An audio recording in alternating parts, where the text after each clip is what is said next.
وكما كتشوفوا هذا هو الشكل النهائي ديال الشرموله. ملي كنحيدوا علينا الشرموله راه كنحيدوا علينا نص ديال الخدمه، يعني الشيء الاخر راه كيبقى ساهل كما السلام عليكم، مرحبا بكم معايا اليوم بفيديو جديد وعواشركم مبروكه. نبداو دابا في التحضيرات الرمضانيه ان شاء الله. الوصفه اللي غنشارك معكم اليوم هما بسيطلات ديال الحوت اللي كيجيو لذاذ بزاف وبطريقه سهله، وطريقه الطي حتى هي مشروحه. نبداو على بركه الله. بسم الله على بركه الله. دابا غندوزو نوجدو الشرموله اللي غنحتاجو نشرمولو بها الحوت ديالنا اللي غنوجدو به البسيطلات الصغار.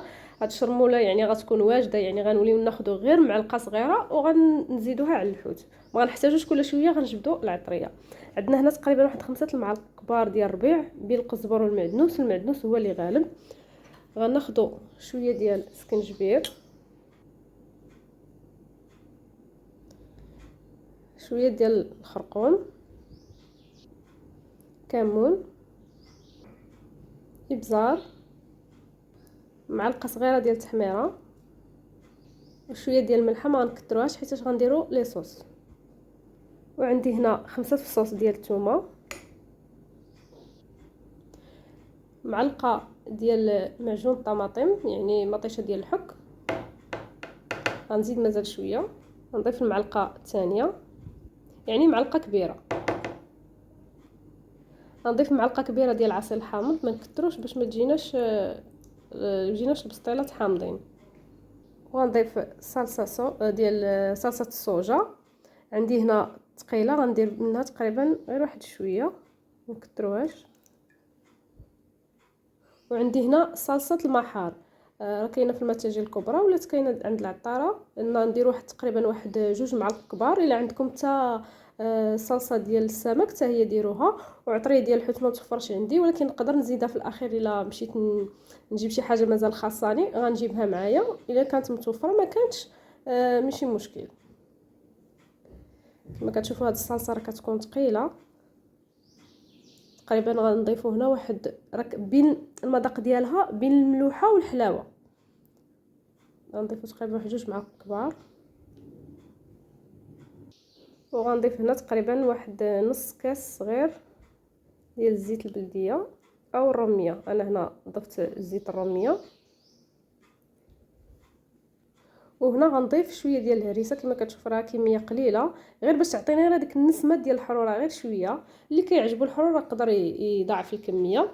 غناخذ دابا هاد الخليط كامل غنطحنو مزيان وتشوفوا الشكل ديالو. وكما كتشوفوا هذا هو الشكل النهائي ديال الشرموله. ملي كنحيدوا علينا الشرموله راه كنحيدوا علينا نص ديال الخدمه، يعني الشيء الاخر راه كيبقى ساهل. كما كتشوفوا هذا الشكل ديالها راه كتجي زوينه.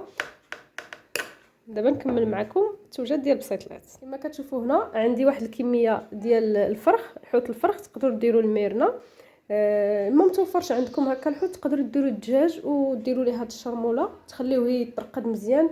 قد ما خليتوه يشرب هاد الشرموله كيكون فيه بحال المذاق ديال الحوت. المهم دابا انا غنشرملهم وغنخليهم يرتاحوا تقريبا واحد الساعه باش يشربوا لي هاد الشرموله، باش نبدا نشحر فيه ولا نطيبه في الفران.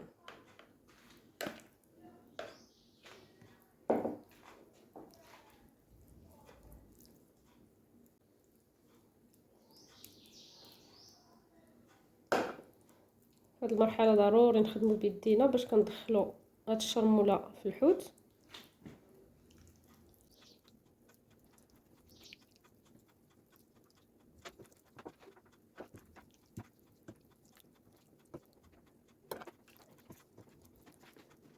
في المقله دابا درنا شويه ديال الزبده. الزبده من الاحسن تكون الزبده الحيوانيه باش كتعطي اللذه. غنديروا دابا الحوت اللي عندنا اللي شرملناه قبيله وخليناه يرتاح.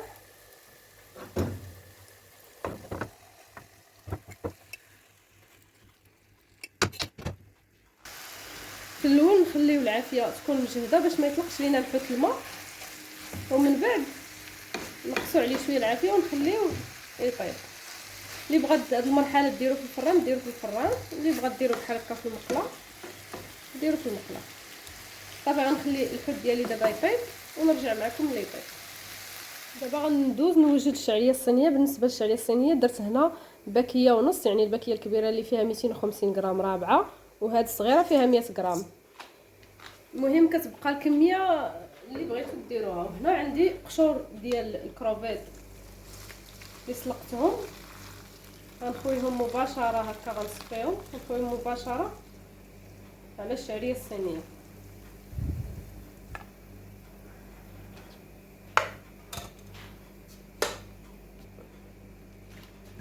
وهذاك الماء ديال الكروفيت راه درت ملي كان كيتسلق راه درت ليه شويه ديال الملحه. دابا غنديروا شويه الزيت باش ما تلصقش مع بعضياتها، باش ما تعجنش لينا.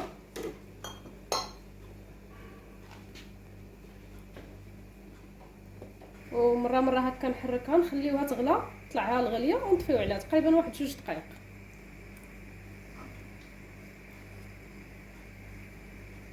صافي، وغنصفيها ونقطعها بالمقص ولا نديرها في الهاشوار. دابا غندوزو نشحروا الكروفيت مقله. درت فيها معلقه كبيره ديال الزبده، من الافضل تكون حيوانيه باش كتعطي البنه كما كنقولوا. وهنا الكروفيت اللي غسلته نقيته غسلته مزيان. بالنسبه للكميه اللي متوفره عندكم ديروها. من الافضل تكون العافيه مجهده باش ما يطلقش لينا الكروفيت الماء. وغنضيفو من الشرموله معلقه.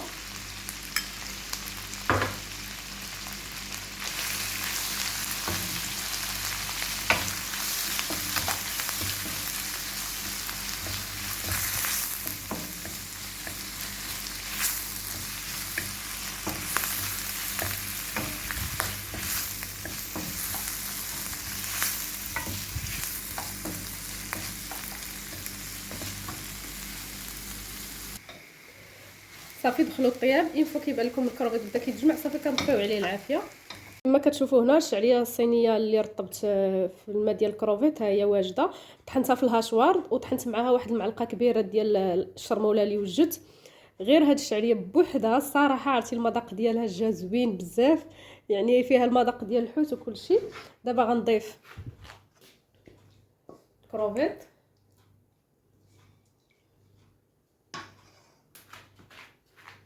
شحرتها واللي وجدتها غنزيدها على نزيدو على الشعريه الصينيه. صافي دابا ندوز نشحروا الكالامار. في نفس المقله درت معلقه كبيره ديال الزبده، وغندير دابا السلفيه اللي قطعت قطع صغيره كما كتشوفوا.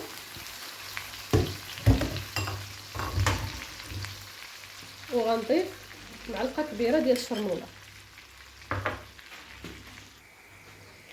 كما كتشوفوا. دابا غنبقاو نحركو ونخليوه شويه يطيب. هو كياخذ شويه ديال الوقت، ماشي بحال الكروفيت كيطيب دغيا. صافي غنحسو به طاب حتى هو ونضيفو على الخليط الاول.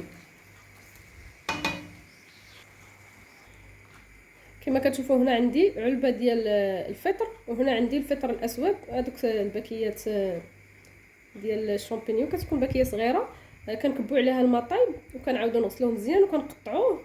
صافي هو والفطر المعلب الا كان طري من الافضل حتى هو كيعطي المذاق احسن.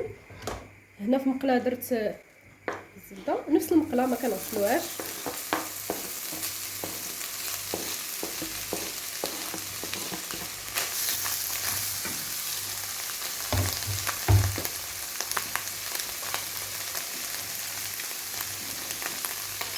كنضيف معلقه ديال الشرموله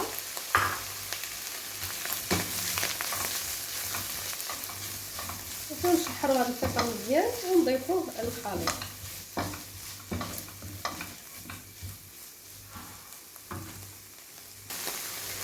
كما كتشوفوا دابا الفطر ها هو واجد، راه تعلق. وفي نفس الوقت ملي طاب ليا الفرخ راني كنقي فيه، كنحيد منه العظام وكنحيد منه حتى هذيك الكحوليه اللي كتكون فيه. كما كتشوفوا واخا هو الهبره ولكن هذيك الكحوليه كتولي كتكون ماره حتى هي كنحيدها.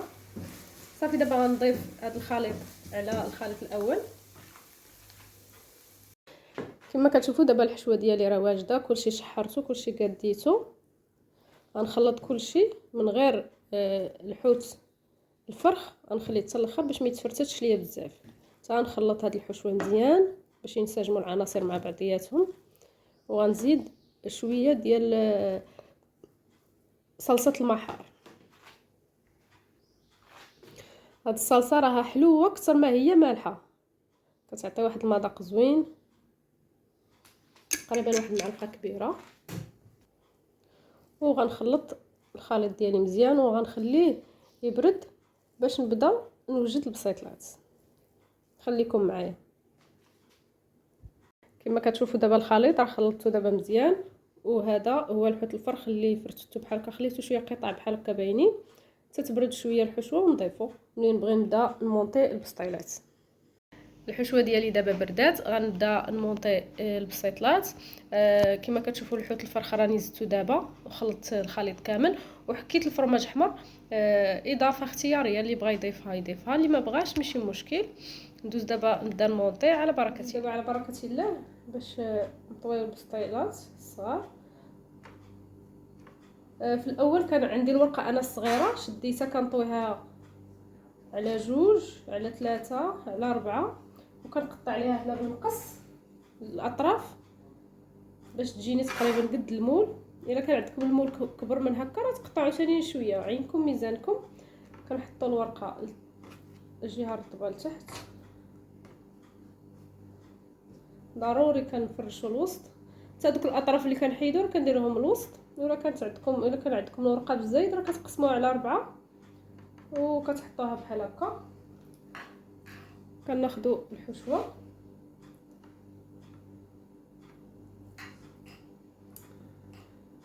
انا ديجا راه خدمت شحال من وحده صراحه. هاد الصغار كياخذوا اليد بزاف، تبارك الله على الناس اللي كياخذوا لي كوموند.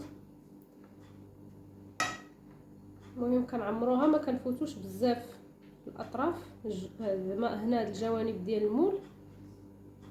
كاين اللي ما كتخدمش بالمول، ولكن من الافضل تخدموا بالمول باش يجيوكم تقريبا كلهم قد كنعمرهم هكا مزيان وكندوزو بحال هكا. اللي بغات تسد بالبيض البيض كتسد به، بغات تسد بالدقيق تسد به. بسم الله كنشدو هكا، غنمشيها بشويه بشويه. حنا غاديين وكنشدو بصبعنا وكنتنيو كنديرو بحال شي ورده. ملي كنسدو غاديين وكندورو هكا. كنتمنى يكون باين هكا. حنا غاديين كندورو، ولا كان بان لكم بانت لكم الورقه شويه كبيره تقدروا غادي نتوما كتنقصوا منها بالمقص. غاديين وكنشدو ديما الوسط. اللي خافت تحليها تبقى مره تعاون هكا بالدقيق او بياض البيض. غاديين وكنسدو صافي. هاد الاخرانيه كنجروها بحال هكا وكنسدو بها كما كتشوفوا. صافي كتخرج وكندفعوا بالصبع الكبير هكا وكتخرج كامله. كنحطوها هكا، كنحاولوا نركعها بشويه. راه واخا بنتلك حطيتي يديك راه غير بشويه صافي. وكنحطهم بلاطو اللي سبق ليا فرشت ليه شويه الزيت. نعاود وحده اخرى.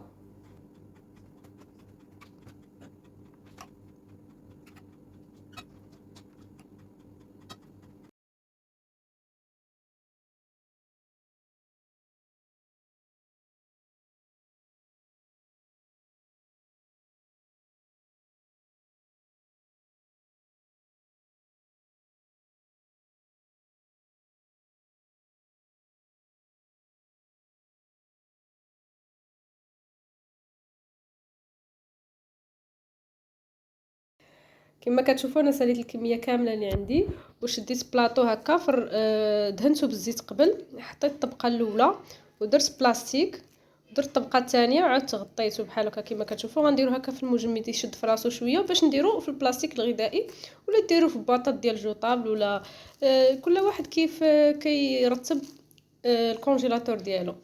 كما كتشوفوا دابا هادو غنغطيهم حتى هما. بالنسبه للقياس ديال المول اللي درت انا غنوريه لكم. كما كتشوفوا القياس راه صغير، يعني صغر من الكف ديال يديا. راه القياس راه صغير، راه بسيطلات راهم صغار. صراحه كياخذوا الوقت بزاف هاد البسيطلات الصغار، ماشي بحال الموين دغيا دغيا زعما كنصايبوهم وكنساليو. الصغار كياخذوا الوقت بزاف. المهم كنتمنى الوصفه ديال اليوم تنال الاعجاب ديالكم. ما وريتكمش الشكل النهائي في الطياب، ان شاء الله تشوفوه على مائده الافطار ملي غنبدا نشارك معكم اليوميات في رمضان. كنتمنى الفيديو ديال اليوم ينال الاعجاب ديالكم، ولا عجبكم ما تنساوش تخليو لي تعليق وتبارطاجيو الفيديو مع الاصدقاء والعائله. شكرا لكم، الى فيديو جاي ان شاء الله، وصفه جديده.